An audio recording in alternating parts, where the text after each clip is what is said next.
Hujan turun deras ketika Rina, seorang wanita muda yang baru tiba di kota untuk perjalanan bisnis, memasuki Hotel Grand Mawar. Hotel itu tampak mewah, meski ada aura suram yang sulit dijelaskan. Saat dia mendekati meja resepsionis, seorang pria tua dengan wajah pucat menyapanya dengan suara datar. "Selamat malam, ada yang bisa saya bantu?"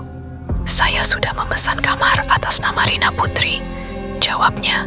Pria itu memeriksa komputer dengan ekspresi sedikit gelisah.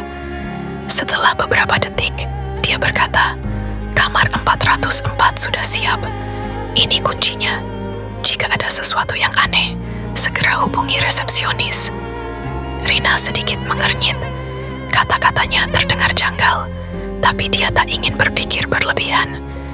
Dia mengambil kunci dan menuju lift. Saat pintu lift terbuka di lantai 4, suasana menjadi lebih sunyi dan dingin. Lorong panjang itu terasa lebih gelap dibandingkan lantai bawah. Saat tiba di depan kamar 404, Rina membuka pintu dan masuk. Kamar itu terlihat biasa saja. Ranjang besar, meja rias, dan jendela yang menghadap ke kota. Tapi ada sesuatu yang membuatnya merasa tak nyaman. Seperti ada seseorang yang mengawasinya. Setelah meletakkan koper, Rina pergi ke kamar mandi untuk mencuci muka. Saat ia mengangkat wajahnya, matanya menangkap sesuatu yang aneh di cermin. Di belakangnya, bayangan seorang wanita berambut panjang berdiri diam di sudut kamar. Jantungnya berdegup kencang. Dengan tangan gemetar, dia berbalik. Tidak ada siapa-siapa. Rina menghela napas. Mungkin hanya perasaanku saja. Dia berusaha mengabaikan perasaan aneh itu dan naik ke tempat tidur. Tapi ketika lampu kamar dipadamkan, terdengar suara bisikan pelan di telinganya. "Kamu seharusnya tidak di sini." Rina membeku. Dia menyalakan lampu secepat kilat dan melihat ke sekeliling. Tak ada siapa-siapa. Tapi tiba-tiba, lemari di sudut kamar terbuka perlahan, seolah ada sesuatu yang ingin keluar dari dalamnya. Lemari di sudut kamar perlahan terbuka dengan suara berderit. Rina menahan napas. Matanya terpaku ke celah gelap di dalamnya. Hatinya berdebar kencang. Dengan tangan gemetar, dia meraih ponselnya dan menyalakan senter. Sinarnya menyorot ke dalam lemari. Kosong. Hanya ada gantungan baju dan beberapa selimut. Rina menghembuskan napas lega. Mungkin angin, pikirnya, meskipun jendela kamar tertutup rapat. Dia berjalan ke lemari dan menutupnya kembali, memastikan pintunya terkunci rapat sebelum kembali ke ranjang. Namun, ketika dia berbaring dan memejamkan mata, suara berbisik kembali terdengar. "Kamu tidak seharusnya menutupnya." Mata Rina terbuka lebar. Suara itu terdengar tepat di samping telinganya. Dengan napas tersengal, dia menoleh ke kanan dan tubuhnya langsung membeku. Di sampingnya, seorang wanita dengan wajah pucat dan mata kosong sedang menatapnya. Rambutnya panjang kusut, mengenakan gaun lusuh yang penuh noda. Tangannya kurus kering dengan kuku panjang yang mencakar spray tempat tidur. Rina ingin berteriak, tapi suaranya tercekat. Tubuhnya terasa kaku, seperti lumpuh. Wanita itu mendekat, bibirnya bergerak pelan. "Jangan, buka lemari itu." Tiba-tiba, semua lampu kamar berkedip cepat, lalu mati total. Seketika, kamar dipenuhi suara langkah kaki menyeret-nyeret di sekitar Rina. Bau busuk menyeruak, seperti daging yang membusuk. Dengan sisa keberaniannya, Rina meraba-raba meja di samping tempat tidur, mencari saklar lampu. Tapi sebelum dia menemukannya, sesuatu menarik kakinya dengan kasar. Rina menjerit. Dia meronta sekuat tenaga dan berhasil menyalakan lampu. Saat cahaya memenuhi kamar, semuanya kembali sunyi. Tidak ada siapa-siapa, tidak ada wanita itu. Tapi, lemari itu kini terbuka lebar. Dan di dalamnya ada sesuatu yang bergerak. Lemari itu kini terbuka lebar. Rina bisa melihat sesuatu di dalamnya. sesuatu yang bergerak pelan di balik bayangan. Tangannya gemetar saat dia meraih ponsel dan menyorotkan senter ke dalam lemari. Cahaya putih pucat menyapu bagian dalamnya, memperlihatkan tumpukan selimut yang tampak biasa saja. Tapi ada satu hal yang aneh. Di dinding belakang lemari ada bekas cakaran panjang dan dalam, seperti seseorang pernah menggaruk-garuknya dengan kuku tajam. Jantung Rina berdegup semakin kencang, napasnya memburu. Tiba-tiba udara di kamar berubah dingin. Bau busuk yang menusuk hidung kembali menyeruak. Saat Rina hendak mundur, suara ketukan pelan terdengar dari dalam lemari. Tok, tok, tok. Rina membeku. Suara itu seperti seseorang yang meminta untuk dibukakan. Tiba-tiba, lemari itu bergetar hebat, seperti ada sesuatu yang berusaha keluar dari dalamnya. Pintu lemari menghantam sisi kanan dan kiri, berdebam keras. Rina berteriak dan berlari ke pintu kamar, berusaha membukanya, tapi pintunya terkunci. Dia memutar-mutar gagangnya dengan panik, tapi tidak bisa terbuka. Di belakangnya, lemari itu terbuka sendiri, dan sesuatu merangkak keluar. Sosok itu memiliki tangan kurus dengan kuku panjang dan tajam. Wajahnya pucat dengan mata kosong. Rahangnya ternganga seperti hendak menjerit tanpa suara. Rambutnya panjang kusut, tubuhnya penuh luka menghitam. Makhluk itu merangkak mendekat dengan suara seretan mengerikan. Rina menjerit. Dia merapat ke pintu, tak bisa bergerak. Air matanya hampir menetes saat makhluk itu mendekat semakin dekat. Tiba-tiba, lampu kamar menyala kembali. Semuanya menghilang. Lemari tertutup rapat. Bau busuk menghilang.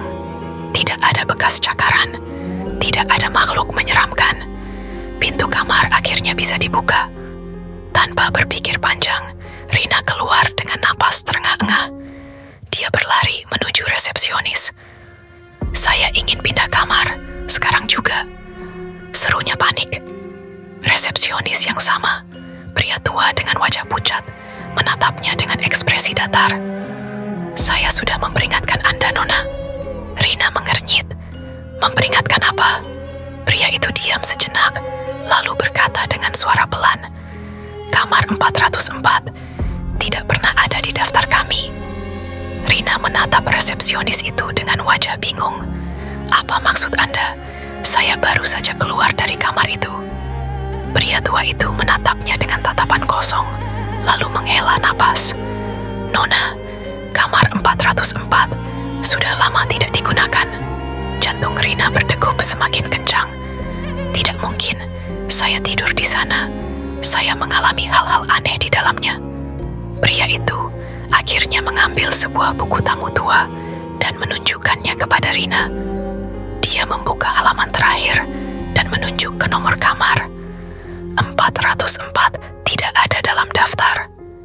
Bahkan lebih mengerikan lagi, tidak ada catatan bahwa Rina pernah check-in ke hotel itu. Rina mulai gemetar. Ini tidak masuk akal. Dia masih memegang kunci kamar 404 di tangannya. Tapi ketika dia melihatnya lebih dekat, kunci itu berkarat dan usang, seperti sudah lama tidak digunakan. Tiba-tiba, seseorang di sampingnya berbicara. "Apa yang terjadi, Pak?" Rina menoleh dan melihat seorang wanita muda, kemungkinan staf hotel. Resepsionis itu menatap wanita itu dengan ragu, lalu berbisik, "Tamu ini bilang dia menginap di kamar 404. Mata wanita itu langsung membelalak ketakutan. Dia menatap Rina dengan ekspresi ngeri. "Bu, kamar 404 sudah dikunci selama bertahun-tahun. Tidak ada yang boleh masuk ke sana setelah insiden itu." Rina semakin bingung. Insiden apa? Staf wanita itu tampak ragu untuk berbicara, lalu menunduk dan berbisik. "Dulu, ada seorang wanita yang bunuh diri di kamar itu. Dia ditemukan di dalam lemari, dengan tubuh membusuk dan kuku-kukunya menancap di kayu, seperti dia mencoba mencakar keluar." Rina teringat bekas cakaran di dinding lemari. Sejak saat itu, Lanjut staf itu, beberapa tamu masih bisa melihatnya. Tapi kamar itu seharusnya kosong. Tidak ada yang bisa masuk ke sana lagi. Rina merasakan tubuhnya lemas. Kalau kamar itu seharusnya kosong, lalu siapa yang memberinya kunci? Tiba-tiba, lampu di lobi hotel berkedip sebentar. Dan dari sudut matanya, Rina melihat sesosok wanita berambut panjang berdiri di ujung koridor.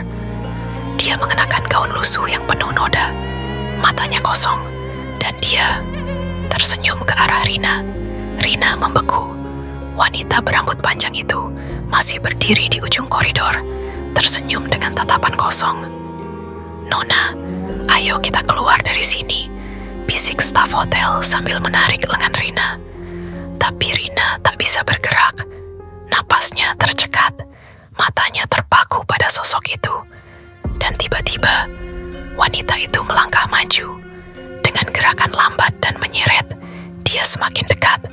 Setiap langkahnya meninggalkan noda hitam di lantai. Suasana di lobi berubah mencekam. Cahaya mulai berkedip-kedip.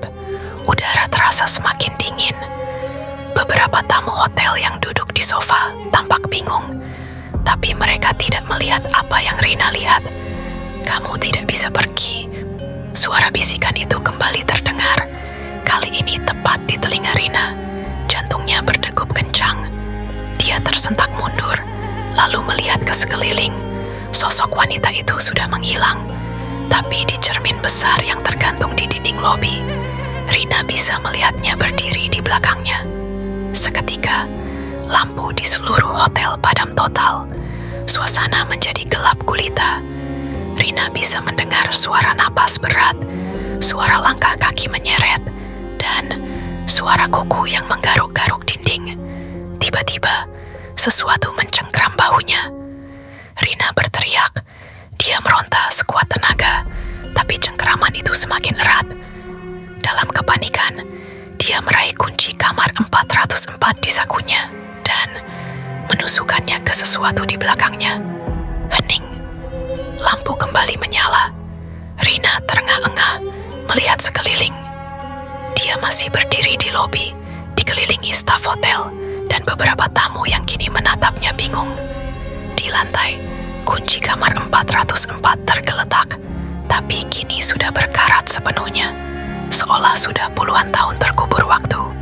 Staf hotel menatapnya dengan ngeri. "Bu, kamar 404 memang pernah ada. Tapi setelah kejadian itu, kamarnya sudah ditutup dan diubah jadi ruang kosong. Tidak ada siapa-siapa di sana sejak bertahun-tahun lalu." Rina menggigil.